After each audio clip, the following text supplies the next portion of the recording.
A kako si završio u triatlonu? To je smiješno, mislim, nije ekstra smiješna priča. To je bilo, mislim, ako se dobro sjećam, 3. godina preddiplomskog. Da, tako je bilo. A tad je Volt, ova dostava hrane, tek bila u začetku. I mislim da je nas bilo tucet studenata. Ja ne znam, to je bila 2017. godina, 18. možda čak. Kolegica s faksa je došla, vidio sam, došla na predavanje sa onom plavom, karakterističnom torbom, znaš. I ja kažem, Karla, šta, ti radiš? Da, ne, super, ti možeš raditi koliko hoćeš, stvarno si mogao. Isplate išle svaka 2 tjedna, za studentski džeparac. Plus, tamo sam si uzeo novi bajk, nakon sezone Montić, jeli? I imao sam tad malo i viška vremena, sam bio parcijala. Ja kažem, ajmo vidjeti. I onda to je zapravo bio prvi doticaj s nekom većom kilometražom. I svi mi dotad vozimo biciklu. Po kvartu, kroz djetinjstvo, muzikamo se, igramo se. Da, svaka čast, ali do tada nisam znao što znači provesti par sati na bicikli vanka. Sad, ja bi znao s tog posla, meni je to bio posao, doći umoran, ali u mojoj glavi meni to nije bila aktivnost, nije meni to bio sport. Ja sam trenirao boks tijekom fakulteta, onda kad sam stao, meni je uvijek bilo ok, moram nastaviti trčat, moram malo otići u teretanu i tako to. Tako da, sad dođeš, odradiš smjenu od par sati bicikle, ne znam, sutra dan idem trčat. I znam da je to bilo proljeće, negdje pred ljeto. Ja sam tad saznao da u Zagrebu možeš otići u termine građanstva, plivat. Tad je na bazene.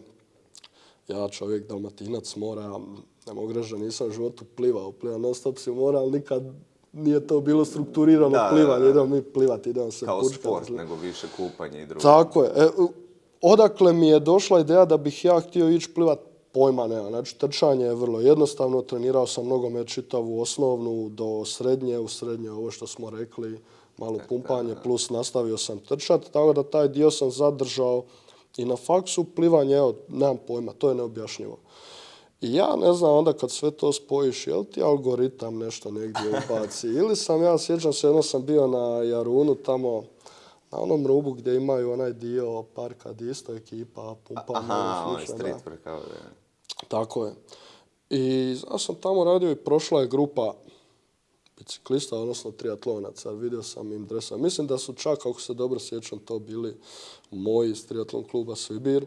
Sam vidio na dresovima, pisao nešto, tako i nema. Tu je bila, ok, triatlon. Onda odeš googla. Znao sam ja što je triatlon. Danas dosta ljudi ni ne zna. I ni kojim redoslijedom to ide ili slično. I onda je to, tad je, mislim, ne znam, kao kad te neko ubode i neki sam se virus krene širiti. To je bilo sve jače zanimanje i ok, to je bio znak, pa počeo sam nešto tako, sasvim slučajno i znam da sam si uzeo to ljeto da si ja malo solo počnem te aktivnosti sve raditi. Jesen nakon toga sam se upisao i zapravo to je bilo to splet nekih. Tu te uzelo. Tako, da.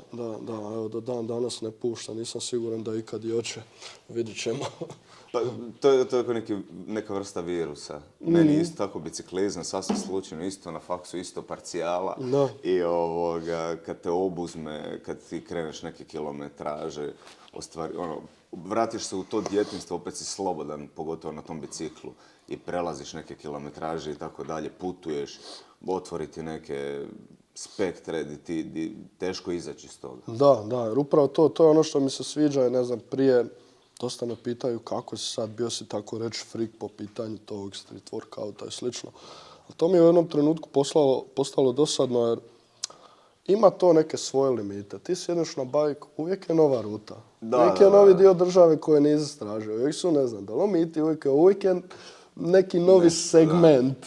Uvijek je tako reći i realno ja nisam baš ni svom građom prilagođen za ove sportove što se vidi u puno toga. I realno stvarno imaš osjećaj koliko god istekneš neku formu, uvijek ima ogromno prostora za ići dalje i mislim da je to ono što me mami. Što je to, u jednu ruku je to rupa bez dna. Je. ali to Teška. mi se sviđa, da.